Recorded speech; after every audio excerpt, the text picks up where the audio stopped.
Welcome back. So, I don't like to waste time. Let us start. This is going to be a series of videos about how I created this gym environment.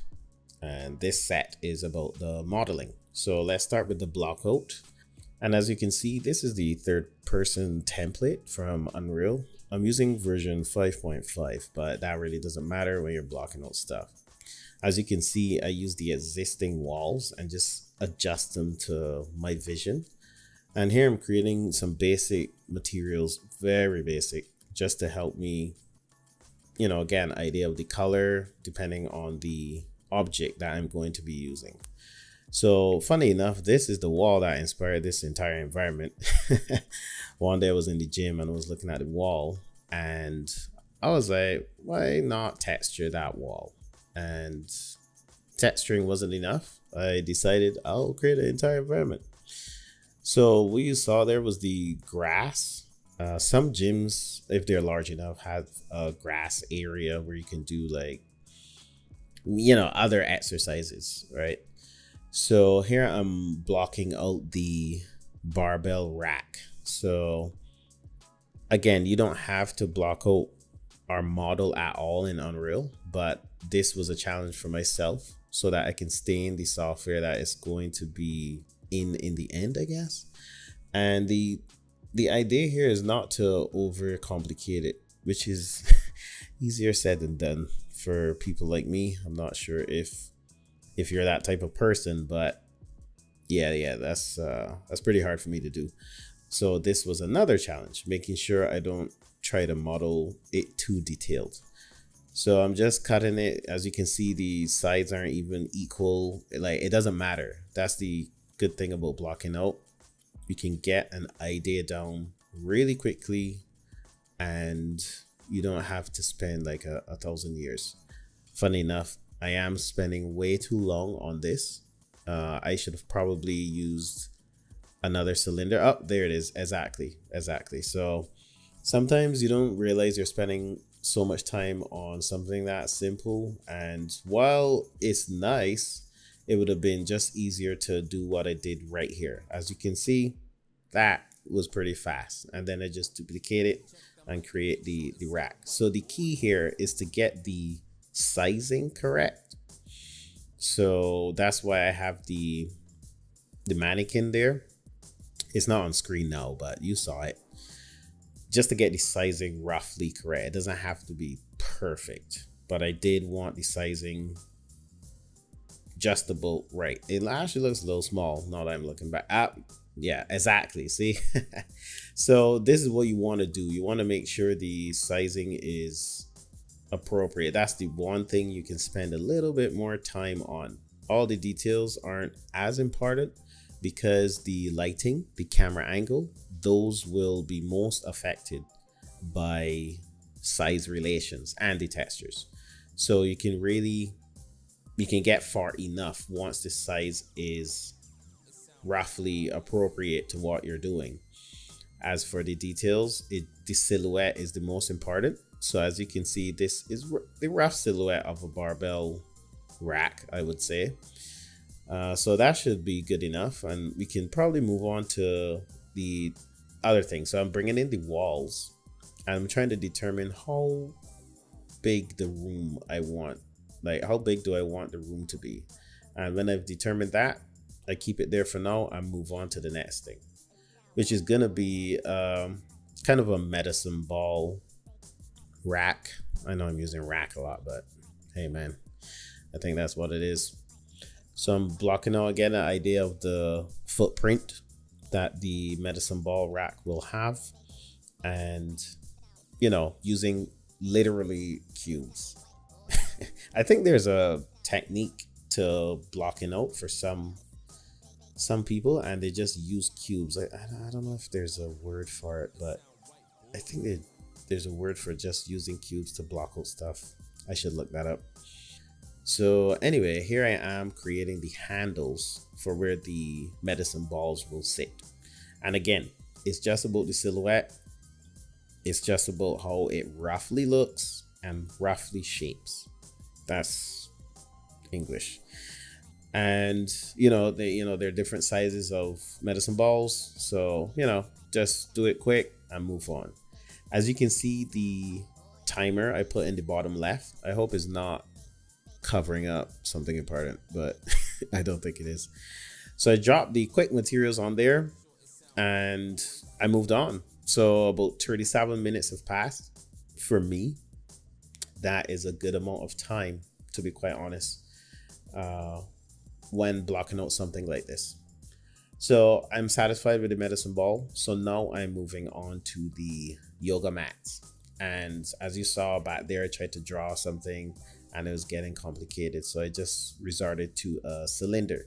And yes, it's supposed to spiral technically, but this is Blockout, okay? So I'm gonna cheat it. I'm just gonna select those and bring them up, and it looks close enough, and that's the point. You just need an idea of when you're looking at your scene, oh, that's a yoga mat. That is what that is. And later I will model that thing and put it there. So I'm creating a stack of them. Again, this isn't final. I'm not even sure if I sized those correctly. I'm, I'm not really sure, but I'm moving on and I'm getting stuff done. So that's the important part. And I'm taking a moment here to rename some of the objects and get a little bit of organization in the early. Always good. So now I've got a few things in. I don't have all the equipment, but I have enough to start working on the walls and the ceiling, and well, the floor is the floor, right? Yeah, so here I'm putting in the ceiling. I'm gonna rotate it so it faces the correct direction. Gonna keep that rough, as I said. I'm gonna give it a thickness. I can't remember my reason for this decision, but I must trust my past self. We must. So now that we got those in, I can now start to block off some light. And when I start doing that, I will get a better idea of how to treat my lighting and maybe my cameras in the scene. So I believe I was testing the size of the room. How large do I want the room, and where do I want the light to come in? And some people will just model and do the lighting later. I think it's a great idea to get that in the early. Make sure you get an understanding of how the models in your scene are going to work in the early. That way you have a lot less to edit. So here I've created a boolean, and I just used the cube to cut out a hole in the wall, right? And that's just to let light in. Will it be a door? Will it be a window? We don't know. Well, we know now, obviously, because we're in the future. But I mean, at the time, you're not gonna know. So I'm using these shapes to cut out or carve out some light into the walls, and it's helping me see how I want to treat the light in the scene. And stuff like this, even though it's simple and kind of basic, as you can see, it does a whole lot to understanding how light is going to work in your scene at a crucial stage, super early. And I'm not saying lighting determines the camera angles, but it certainly affects it. So doing this at an early stage, I would highly recommend. I wouldn't even recommend, I would say like kind of mandatory if you want to save yourself some time. And I don't know, maybe I just love lighting. Maybe that's my problem. But anyway, so I'm working on the lighting here, and I think I'm happy. I'm looking at it from different angles, doing different things, seeing how it works. So here I'm creating some other lights for the ceiling, and these are the eye blinding lights that are in the gym when you're trying to work out. So they're circular and square, just again primitives, using primitives. So I'm trying not to put too many in the scene, and I'm trying to variate it.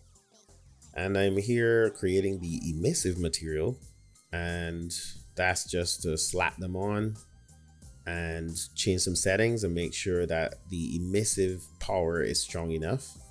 I don't think it's strong enough to start, so you can see me going in here, creating a multiplier, getting that in there, and then amplifying it quite significantly. Yeah, so we can see, okay, this is nice.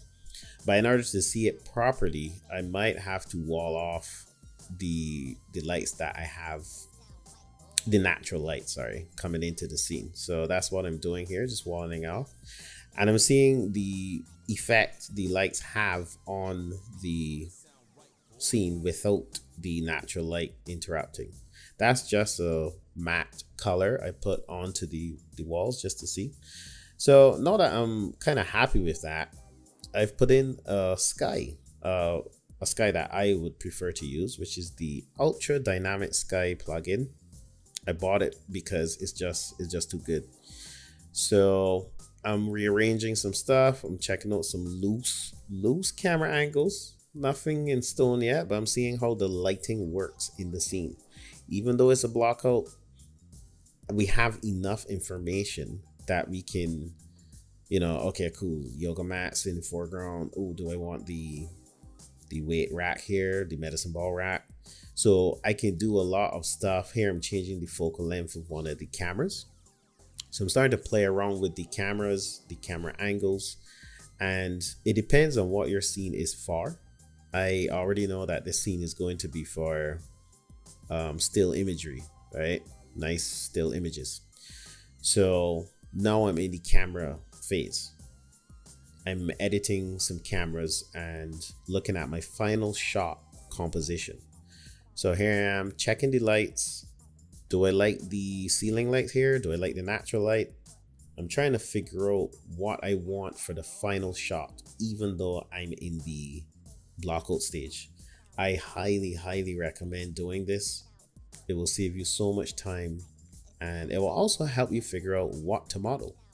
Like if you know you're not gonna see the back side of something, you don't have to put a lot of detail in it, right?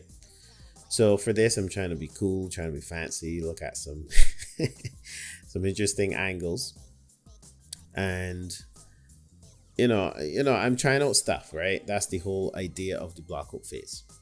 So camera's going a little crazy here, but that's because, as I said, this is the time to explore. To be quite honest, you want to see what you can get away with, and I think I decided on like 4 camera angles in the end.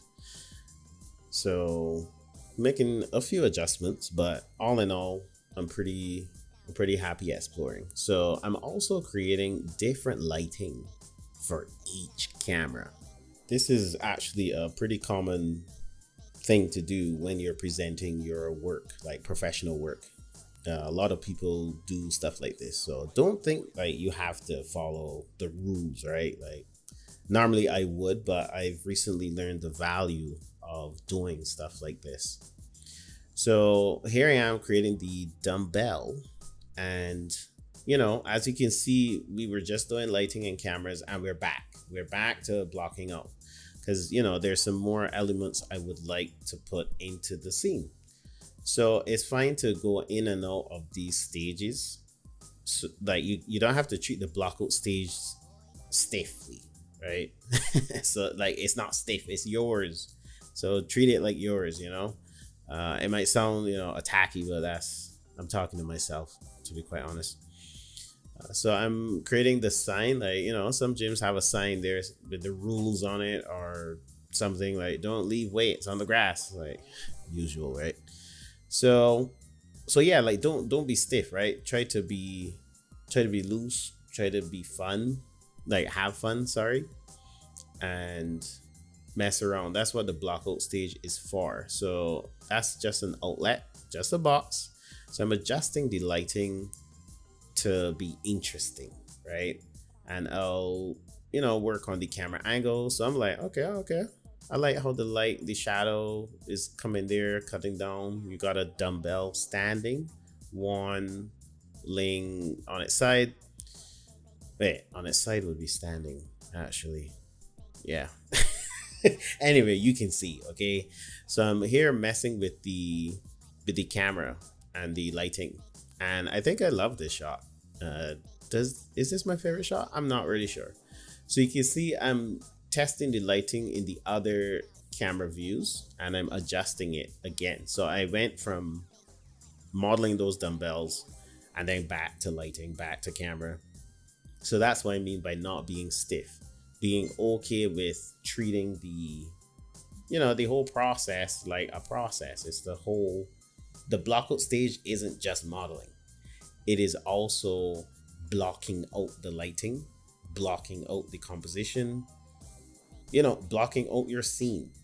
And that means different things for different end results. So as I said, this is going to be a series of images and maybe some slow camera moves, maybe. But it's not an environment for a character to run around in and knock down the weights or something. Like, it's gonna be pretty much controlled camera angles. So because I know that, I'm gonna block those out. So that's just what I mean when I say don't be stiff, right? So I'm editing the lighting, and I'm pretty happy with the other two camera angles. This one, I didn't like the lighting, so I'm changing it to be more backlit because that looks nicer. But as for this, I love this. This is one of my favorite shots. So anyway, I'm pretty happy with this. So I'm going to organize my scene a little, and that's a good thing to do. Organizing your scene as you go, putting stuff in folders or groups, renaming stuff that makes sense, because even though it says there almost 2 hours have passed there in the corner, this blockout actually took 3 separate sessions, and we're coming out on the end of the second session now. But that just goes to show you that you need to be organized, because when you come back, who knows when, you might be confused. So keep that in mind. I'm here creating a bench. This is the bench, that you do all your exercises on.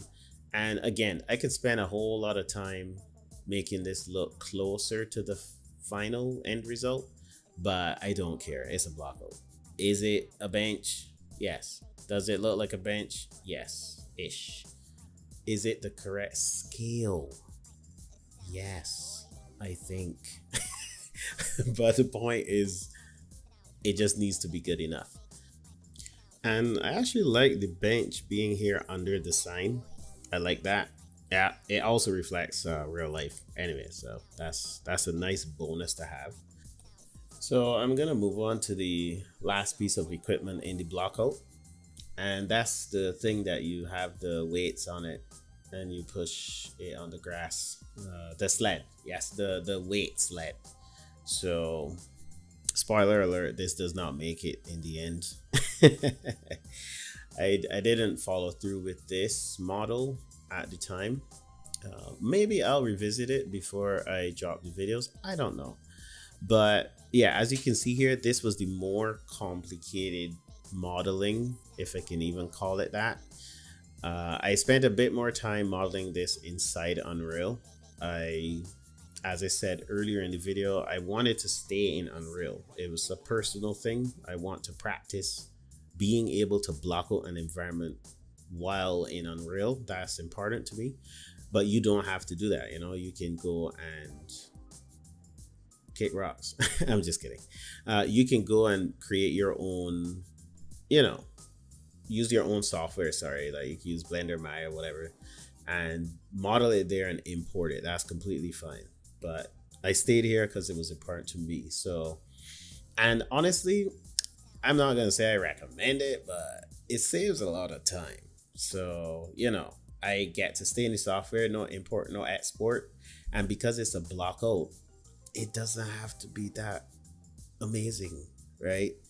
So I would say this is really beneficial. Anyway, so I'm creating the model. So adding the beveled here is, that is a bit unnecessary detail, but here we are. And I dropped some quick materials on it just to give it some contrast, and went back to the dumbbells, dropped some materials, basically a little materials pass, I guess.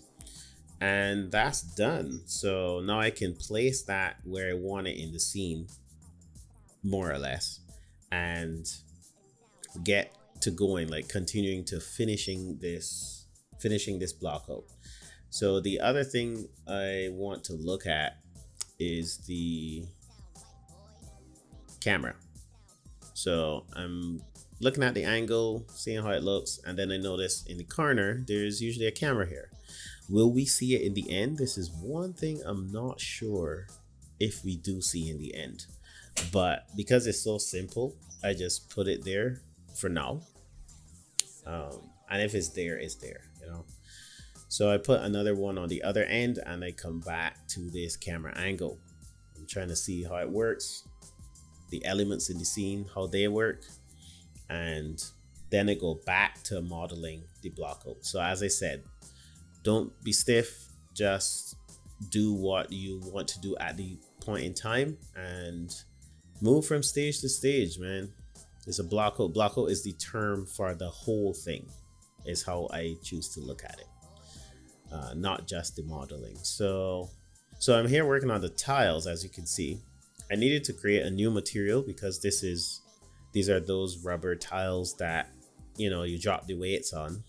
Oh, sorry, gently place the weights on. So I spent a little more time on these. Well, it felt like a little more because they have to be modular, right? They have to snap to each other like real tiles and have sensible sizing.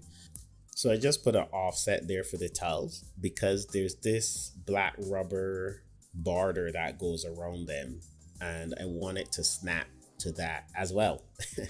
So I have to be precise in this for this section.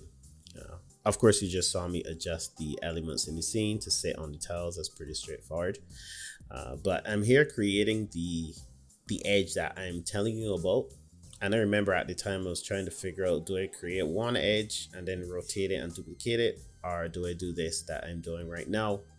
And I decided on this, which was faster and simpler. So I'm gonna extrude it inner and then break that down.